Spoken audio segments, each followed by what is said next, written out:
வணக்கம் ஜெயஹிந்த். ஈரான் மற்றும் வளைகுடா நாடுகளில் நடக்கக்கூடிய உச்சகட்ட போர், இதற்கான 10வது அப்டேட் நம்ம பார்க்க போகிறோம். இந்திய நேரப்படி இரவு 8:30 மணி 2ஆம் தேதி மார்ச் மத்தியானத்துலேருந்து ஈவினிங் இந்த 6 மணி நேரம் நடந்த அப்டேட்டை இப்போ நம்ம காலையில் பார்க்க போகிறோம். நம்மளுடைய வாட்ஸ்அப் மற்றும் டெலகிராம் சேனலை ஃபாலோ பண்ணுங்கள்.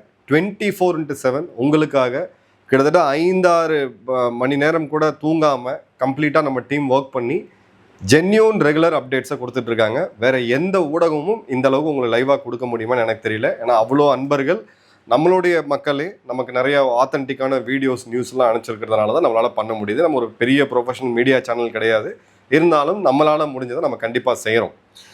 இப்போது 2 முக்கியமானது. நான் நேற்று மத்தியானம் ஒரு ப்ரெடிக்ஷன் கணிப்பு கொடுத்துருந்தேன். என்னோட கணிப்பு சரியாக இருந்தால் ஈரான் எப்படி துபாயை தாக்குனாங்களோ அபுதாபியை தாக்குனாங்களோ, அடுத்தது சவுதியோடைய எண்ணெய் கிணறுகள் மேலே கை வைப்பாங்க, கத்தாரில் கை வைப்பாங்கன்னு சொல்லியிருந்தேன். எக்ஸாக்டாக இப்போ தான் நடந்திருக்கு. சவுதி அரேபியாவுடைய Ras Tanura one of the world's, அதாவது உலகத்தோடைய மிகப்பெரிய ஆயில் ரிஃபைனரி அப்படின்றது ஈரானுடைய டோன் ஸ்ட்ரைக் மூலிமா பெருமளவுக்கு தாக்கப்பட்டு அது கம்ப்ளீட்டாக ஷட் ஆஃப் ஆகிருக்கு. அதோடைய சைஸ் எவ்வளோ அப்படின்னு பார்த்தீங்கன்னா கிட்டத்தட்ட 5,50,000 பேரல் க்ரூட் ஆயிலை ஒரு நாள் சுத்திகரிக்கக்கூடிய ஒரு ஆலை. ஸோ அது கம்ப்ளீட்டாக ஷட் டவுன் ஆஃப் ஆகிருக்கு. கச்சா எண்ணெயோடைய சப்ளை அப்படின்றது கம்மியாகுது. நல்லா கவனிங்க, நம்ம அன்றாடம் எவ்வளோ பெட்ரோல் போடுவோம், டீசல் போடுவோம், சேமாக தான் போட்டுட்ருப்போம். சம்மர்ஸில் கொஞ்சம் அதிகமாகும், எரிபொருள் செலவு சம்மர்ஸில் கொஞ்சம் அதிகமாகும், பிறகு வின்டரில் குளிர் பிரதேசங்கள் அதிகமாகும். பட் சப்ளை கம்மியாச்சுன்னா, டிமாண்டு சேமாக இருந்துச்சுன்னா அதோட விலை உயரும். சிம்பிள் லாஜிக் இதுதான். இப்போது இந்த இடத்துல கச்சா எண்ணெயோடைய விலை $70 $82 இன்னைக்கு மார்க்கெட் நிலவரம் நம்ம பார்க்குறோம். இது இன்னமும் அதிகமாகக்கூடிய சூழ்நிலை அப்படின்றது வரும். இப்போ இதை தவிர எடுத்தீங்க அப்படின்னா நம்ம ரொம்ப முக்கியமாக பார்க்க வேண்டியது கத்தாரில் இருக்கக்கூடிய ஒரு எல்என்ஜி பிளான்ட்டு. இந்த இடத்தையும் குறிப்பாக தாக்கியிருக்காங்க. கத்தார் எனர்ஜியோடைய எல்என்ஜி ஆப்ரேஷன்ஸ் ராஸ் லஃபான் மற்றும் மெசாயத்தில் டார்கெட் பண்ண பிறகு எல்என்ஜி பிளான்ட்டையும் அவங்க மூடியிருக்காங்க. ஸோ இது ஆயில் பிளாட்ஃபார்ம் மற்றும் எரிபொருள், அதாவது எல்என்ஜின்னு சொல்லக்கூடிய லிக்விஃபைட் நேச்சுரல் கேஸ், இது ரெண்டோடைய மிக வேர்ல்டோடைய நம்பர் 1 ப்ரொடியூசர் எல்என்ஜி இது கத்தார். அது இன்றைக்கி அவங்களோட மிகப்பெரிய கேஸ் பிளான்ட்டை ஷட் டவுன் பண்ணியிருக்காங்க. மிகப்பெரிய கச்சா எண்ணெய் சப்ளையராக இருக்கக்கூடிய சவுதி அவங்களுடைய ஒரு மிக முக்கியமான ரிஃபைனரியை ஷட் டவுன் பண்ணியிருக்காங்க. இனி வரக்கூடிய டைமில் ப்ரிவென்டிவாக அடுத்தடுத்து அவங்க சில ப்ரிவென்டிவாக பெரிய அளவுக்கு தீப்பற்றி எரியக்கூடாது. மாதக்கணக்கில் ஈராக் யுத்தத்தில் நம்ம பார்த்தோம், தீப்பற்றி எரிஞ்சு பல வருட காலம் எரிஞ்சிட்டு, அந்த மாதிரி நிலைமை வரக்கூடாதுன்னு ஷட் டவுன் பண்ணுறாங்க. ஸோ இதோடைய தாக்கம் இன்னைக்கு மார்ச் 2ஆம் தேதியே கிளியர் கட்டாக ஐரோப்பாவில் எதிரொலிக்குது. ஐரோப்பாவுடைய எல்என்ஜி இன்னைக்கும் சம்மர்ஸ் வின்டர்ஸ் ஃபுல்லாக முடியல, குளிர் உண்ணமே இருக்குது. அந்த கேஸை நம்பி தான் அவங்க மின்சாரம் தயாரிச்சுக்கிட்டு இருக்காங்க. 50% எல்என்ஜியோடைய விலை உயர்ந்திருக்கு ஐரோப்பாவில். ஐரோப்பா மொத்தமும் ஆடி போய் நிற்கிறாங்க இப்போ என்ன பண்ணுறதுன்னு தெரியாமல். ஸோ இது பார்த்தீங்க அப்படின்னா ஒரு எக்ஸ்ப்ளோசிவாக ஆயில் அண்ட் எல்என்ஜி ப்ரைஸை உலகம் முழுக்க அதிகரிக்க போகுதுன்னு பார்க்குறோம். இது ஆயில் மற்றும் கேஸை இம்போர்ட்டை நம்பி இருக்கக்கூடிய, ஏன்னா நம்ம கிடந்த இயற்கை வளம் அப்படின்றது கிடையாது, இந்தியா சைனா போன்ற நாடுகளுக்கு மிகப்பெரிய தாக்கத்தை கண்டிப்பாக ஏற்படுத்தும். அகைன் சொல்கிறேன், ஷார்ட் டேர்மில் தேவையான அளவுக்கு கச்சா எண்ணெய் கையிருப்பு இருக்குது. 1 மாத காலத்துக்கு மேலே இந்த போர் ஒருவேளை நீடித்தால் நம்மளுடைய பாக்கெட்டும் கண்டிப்பாக டென்ட் ஆகும். ஏன்னா பெட்ரோல் டீசல் விலை உயர்வை நம்ம சந்திச்சு ஆக வேண்டிய சூழ்நிலை அப்படின்றது வந்துடும். இப்போது யூகே காலையில் நாங்களும் எங்களுடைய விமானத்தளம் தாக்கப்பட்டதால், அதாவது குவைத்தில் இருந்த ஈராக்கில் இருந்த அவங்க விமானத்தளம் தாக்கப்பட்டதால் நாங்களும் இந்த போரில் ஜாயின் பண்ணுறோன்னு சொல்லக்கூடிய கீவ் ஸ்டாமர் அவர்கள் இப்போ சாயங்காலம் பேசும்போது டீஎஸ்கலேஷன், இந்த போர் இதை தணிக்கணும், அவங்களுடைய ராயல் ஏர்ஃபோர்ஸ் அக்ரோ 3ல் இருக்கக்கூடிய விமான தளத்தை தாக்குனதுக்கு நாங்கள் டைரக்டாக மிலிட்ரி ரெஸ்பான்ஸ் எதுவும் பிளான் பண்ணல அப்படின்ற போது, ஈரான் எதை குறி வச்சு தாக்குனாங்களோ, இழக்கிறதுக்கு எதுவுமே இல்லை, எவனை வேணா தாக்குவேன்னு சொல்லி மூர்க்கத்தனமாக இன்னைக்கு உலகத்தோடைய எனர்ஜி இதை கையை வைக்கும் பொழுது அதோடைய தாக்கம் இன்னைக்கு எல்லா நாடுகளையும் இருக்கின்றத தெளிவாக பார்த்தாங்க. அதோட இம்பாக்டையும் நம்ம கிளியர் கட்டாக பார்க்குறோம். 50% எல்என்ஜியோடைய விலை அப்படின்றது உயர்ந்திருக்கு. இதை தவிர ஸ்ட்ரெயிட் ஆஃப் ஹார்மோஸில் 5வது ஆயில் டேங்கரை அவங்க மூழ்கடிச்சிருக்காங்க. ஸ்ட்ரெயிட் ஆஃப் ஹார்மோஸ் அப்படின்றது 20% உலகத்தோடைய கச்சா எண்ணெயை டிரான்ஸ்மிட் பண்ணக்கூடிய ஒரு மிக முக்கியமான கணவாய். இப்போ இந்த இடத்துல 2 நாளைக்கு முன்னாடி என்கிட்ட பேசும்போது சில பேர் என்ன சொல்லிட்டு இருந்தாங்கன்னா, ஈரானுக்கு அந்த அளவுக்கான வலிமை கிடையாது, அதை கம்ப்ளீட்டாக ஸ்டாப் பண்ணுற அளவுக்கு. நான் பார்த்த விதம் வேற. நான் சில நண்பர்கள்ட்ட பேசும்போது எல்லாத்தையும் கம்ப்ளீட்டாக ஸ்டாப் பண்ணணும்னு அவசியம் இல்லை. ஒரு 2 கப்பல் அங்கே தாக்குனாங்கன்னா இன்சூரன்ஸ் கம்பெனி இன்சூரன்ஸ் கொடுக்க மாட்டாங்க. இன்சூரன்ஸ் கொடுக்கலன்னா அந்த கப்பல்கள் இயங்காதுன்ட்டு இப்போ அதான் நடந்திருக்குது. இது எல்லாத்தையும் தாண்டி அமேசானோடைய வெப் சர்வீசஸ், நம்மளுடைய அமேசானோடைய கிளவுட் சர்வீசஸ் நமக்கு தெரியும், டேட்டா சென்டர், அது முதல் முறையாக தாக்கப்பட்டிருக்கு. உக்ரைன் ரஷ்யா போரில் கூட இந்த மாதிரியான தாக்குதல் உலகத்தில் யாருமே பார்த்தது கிடையாது. ஸோ ஈரான் முதல் முறையாக அமேசானோடைய வெப் சர்வீஸோடைய டேட்டா சென்டர் யூஏஇயில் இருக்குது, அதை தாக்கியிருக்கிறாங்க. மார்ச் 1ஆம் தேதி 4:30 மணிக்கு. அமேசான் இதை பற்றி ஒரு ஆப்ஜெக்ட் ஏதோ ஒரு பறந்து விழுந்திருக்கு அப்படின்னு சொன்னால் கூட அது தெளிவான ஒரு ட்ரோன் ஸ்ட்ரைக் அப்படின்றத நம்ம பார்க்குறோம். இதில் MEK-1 AZ-2 அப்படின்ற இடத்துல அந்த எலக்ட்ரிக்கல் ஷார்ட் சர்க்யூட் ஆகி ஃபயர் ஆகி அது ஒரு பெரிய ஒரு ஃபயர் ஆக்சிடெண்ட்டை உருவாகியிருக்கு அப்படின்னு பார்க்குறோம். ஸோ யூஏயோட ஃபயர் டிபார்ட்மெண்ட் அதை பவரை கட் டவுன் பண்ணியிருக்காங்க. இதை அவங்க டவுன் பிளே பண்ணுறாங்க. பட் முதல் முறையாக ஒரு கார்ப்பரேட் நிறுவனத்தோடைய இன்ஃப்ராஸ்ட்ரக்சர், அதாவது நம்ம எல்லாருமே பயன்படுத்தக்கூடிய ஒரு டேட்டா சென்டர் டார்கெட் பண்ணும்பொழுது இது ஒரு ஃபர்ஸ்ட் இந்த பேட்டில் அப்படின்ற மாதிரி பார்க்குறோம். இதுவரை நான் கேள்விப்பட்டது கிடையாது. யாராவது அது கேள்விப்பட்டதுன்னா கமெண்ட்டில் போடுங்க. இப்போ இந்த இடத்துல இந்தியாவுக்கு ஒரு ஆப்பர்ச்சுனிட்டி இருக்குது. டேட்டா சென்டர்ஸ் பெருமளவுக்கு நம்ம நாட்டில் வரணும். குறிப்பாக ஆந்திராவுடைய முதல்வர் முன்னெடுத்துட்டு போகிறார். 2 விதமான கருத்துக்கள். டேட்டா சென்டரை கூல் டவுன் பண்ணி வைக்கிறதுக்கு அதுக்கான பவர் ரெக்யர்மெண்ட் அதிகம், தண்ணீர் ரெக்யர்மெண்ட் அதிகம் அப்படிலாம் இருந்தாலும் இன்னைக்கு உலக நாடுகளுக்கு தெளிவாக இதுலேருந்து புரியக்கூடிய ஒரே விஷயம், டேட்டா இல்லாமல் உலகம் இயங்க முடியாது. பெட்ரோல் டீசல் எவ்வளோ தேவையோ அந்த அளவுக்கு டேட்டாவும் தேவை. ஸோ டேட்டாவை பாதுகாப்பாக வைக்கணும்னா இந்தியா போன்ற ஒரு வலிமையான இராணுவத்தை கொண்டு பாதுகாப்பு ஆரம்பிக்க நாட்டில் மட்டும்தான் வைக்க முடியும் அப்படின்ற அந்த சூழ்நிலையுமே இப்போ உருவாது. இதை பற்றி இன்னொரு டீட்டெயில் வீடியோவில் பேசலாம் போர் முடிந்த பிறகு. இப்போது ஹைலைட் என்ன அப்படின்னு பார்த்தீங்கன்னா, இந்த வாரோட டேர்னிங் பாயிண்ட் என்ன, இங்கே தான் நிறையா சூட்சமங்கள் இருக்குது. சவுதியோடைய ஒரு மூத்த அரசு அதிகாரி அல் ஜசீரா ஊடகத்துக்கு ஒரு பேட்டி கொடுக்குறாரு. அதில் அவர் அரபி மொழியில் சொன்னதை நம்ம ஆங்கில மொழி பெயர்த்து சொல்கிறோம். America has abandoned us and focused the defense systems on protecting Israel, leaving the Gulf states that host its military bases at the mercy of Iranian missiles and drones. America அரபு நாடுகளை கைவிட்டுட்டாங்க. அவங்களுடைய ஏர் டிஃபென்ஸ் சிஸ்டம் முழுக்க இஸ்ரேலை பாதுகாக்கிறதுக்கு பயன்படுத்திக்கிட்டு இங்கே இருக்கக்கூடிய அரபு நாடுகள், சவுதி, யூஏஇ, கத்தார் போன்ற நாடுகளை ஈரானுடைய ட்ரோன் மற்றும் மிசைல் தாக்குதலுக்கு எக்ஸ்போஸ் பண்ணி நட்டாத்தில் விட்டாங்க. இதை சொல்கிறது யாருன்னு பார்த்தீங்கன்னா சவுதியோடைய ஒரு அஃபிஷியல்.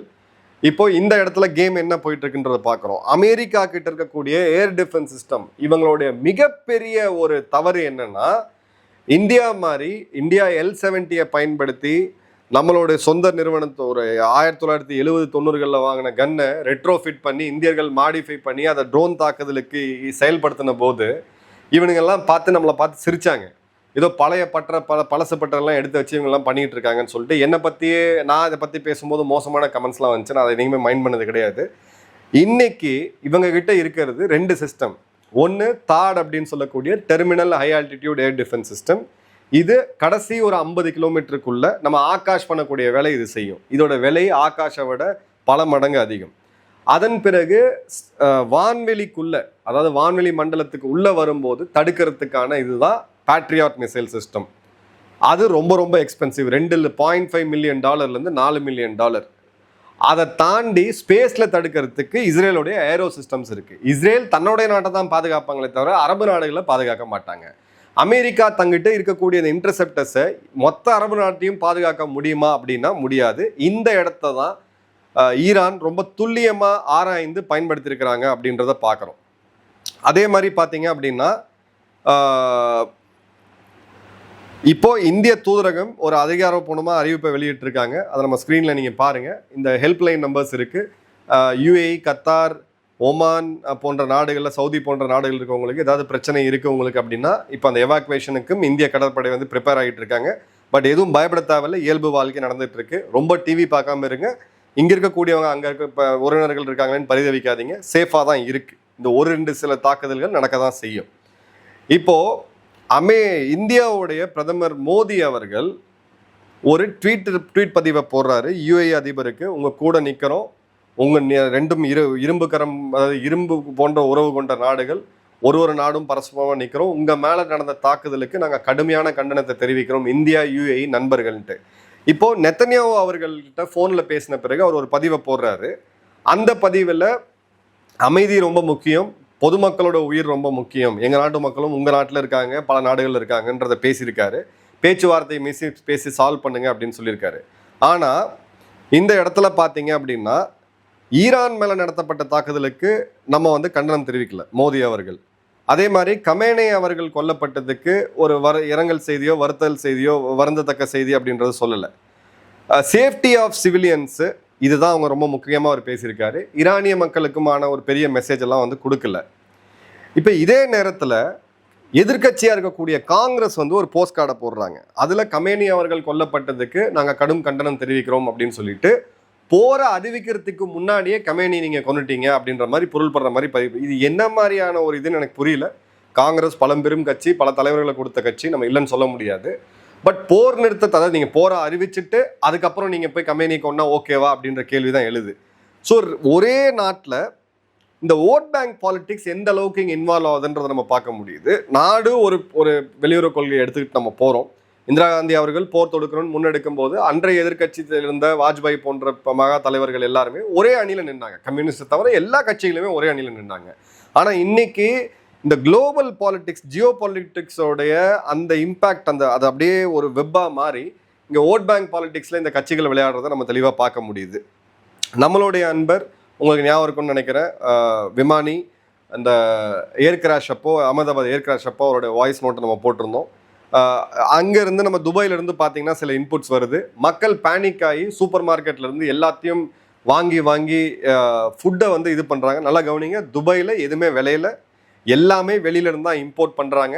இன்றைக்கி எந்த கப்பலும் அங்கே போக முடியாது, எந்த விமானமும் போக முடியாது.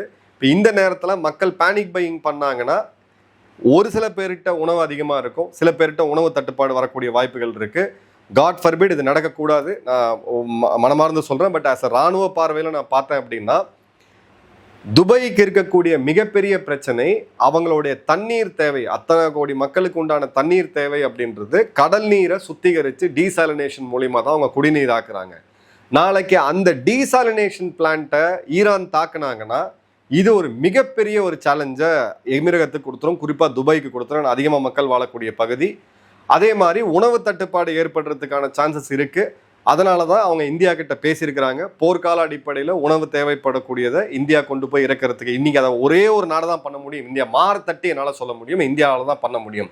இந்த உலக பெரிய இராணுவம், பெரிய மிலிட்ரி, பெரிய கடற்படை சைனா எங்கே போச்சு? டிக்டாக்ல பைடுவில் உட்காந்து வீடியோ போடுறதுக்கும் வைபோவில் உட்காந்து வீடியோ போடுறதுக்கு தான் அவங்க இராணுவமும் அவங்க அரசாங்கம் இருக்கே தவிர இங்கே சீன்லேயே கிடையாது. இங்கே இன்வால்வ் ஆகிருக்கணும் சைனா, இங்கே சீன்லேயே கிடையாது. இப்போது துபாயோடைய கரண்ட் ஃபுட் ரிசர்வ் இன்னைக்கு போய் சூப்பர் மார்க்கெட்லாம் பேனிக்காக வாங்க ஆரம்பித்தாங்கன்னா இது யூஏ அரசாங்கம் கவனிக்கிறாங்கன்னு நினைக்கிறேன். கண்டிப்பாக இதை வந்து ஒன்று சப்ளையை என்ஷூர் பண்ணணும், இல்லை இருக்கிற சப்ளையை யாருக்கு எவ்வளோ தேவையோ அப்படின்றத கொடுக்கணும். Water supply, medical supply chain, இதுவும் தண்ணீருக்கு வந்து கடல் நீரை குடிநீர் ஆக்கிறதுல நம்பி இருக்கிறாங்க. மெடிசன் சப்ளைக்கு கணிசமான அளவுக்கு அவங்க இந்தியாவை நம்பி இருக்கிறாங்க. ஸோ இதில் ரொம்ப ரொம்ப டாக்டர்கள் அங்கே இருக்கக்கூடியவங்க தேவைப்படக்கூடிய அளவுக்கு தான் மெடிசனை ப்ரிஸ்கிரைப் பண்ணணும். ஏன்னா நம்ம மக்கள் எல்லாருமே கோவிட் டைமில் நம்மளே பார்த்தோம், மனித இயல்பு அது. ஸோ இது வரக்கூடிய நாட்கள் துபாய், ஷார்ஜா, அபுதாபி போன்ற எல்லா இடங்களுக்குமே பெரிய ஒரு இது இருக்கும். ஏன்னா அவியேஷன் நிறுவனங்களுமே ஒரு நாட்டோடைய விமானம் போய் இறங்கணும்னு முடிவு பண்ணால் கூட இன்சூரன்ஸ் வந்து கிடைக்காதுன்னு அவர் வந்து ரொம்ப குறிப்பிட்டு சொல்லியிருக்காரு. அதே மாதிரி பார்த்தீங்க அப்படின்னா ஒரே நேரத்தில் ஒரு 46 லட்சம் மக்கள் அங்கேருந்து திரும்ப வரணும்னு பார்த்தா அதுவும் ஒரு பெரிய பேனிக்கை வந்து இது உருவாக்கும். ஸோ கிளியர் கட்டாக யூஏஇ சேஃபாக தான் இருக்குது. அவர் தரப்புலேருந்து கிரவுண்ட் லெவலில் நம்ம இந்த மெசேஜை கொடுக்குறோம். தயவு செய்து பேனிக் ஆகாதீங்க. இப்போ எந்த ஒரு பேங்க்கிட்ட ஒரு பிரச்சனை இருக்குது அப்படின்னு போயிட்டு எல்லாருமே ஒரே நேரத்தில் போய் எங்கள் பணம்னு கேட்டாங்கன்னா பேங்க் திவாலாயிரும். ஸோ அந்த மாதிரியான நிலைமையில தான் இன்றைக்கி இந்த நாடுகள்லாம் இருக்குது. கடினமான சூழ்நிலையை நோக்கி உலகம் போயிட்டுருக்கு. இன்னொரு டீட்டெயில் அப்டேட்டோட சந்திப்போம். இதை கிட்டத்தட்ட தேன் கூட்டில் கை வச்சிட்டாங்க அப்படின்ற மாதிரி கூட எனக்கு தோணுது. இதை இன்னொரு டீட்டெயில் அனாலிசிஸோட இன்னொரு வீடியோவில் சந்திப்போம். வாட்ஸ்அப் மற்றும் டெலிகிராம் சேனலை சப்ஸ்கிரைப் பண்ணுங்கள். வதந்திகளை நம்பாதீங்க, உணர்ச்சிகளை கட்டுப்படுத்தி வைங்க. நம்ம மக்கள் அங்கே இருக்கக்கூடியவங்க, உற்றார் உணவினர் எல்லாருமே சேஃபாக இருப்பாங்க. கடவுள்கிட்ட வேண்டிக்கும். நன்றி, வணக்கம், ஜெயன்.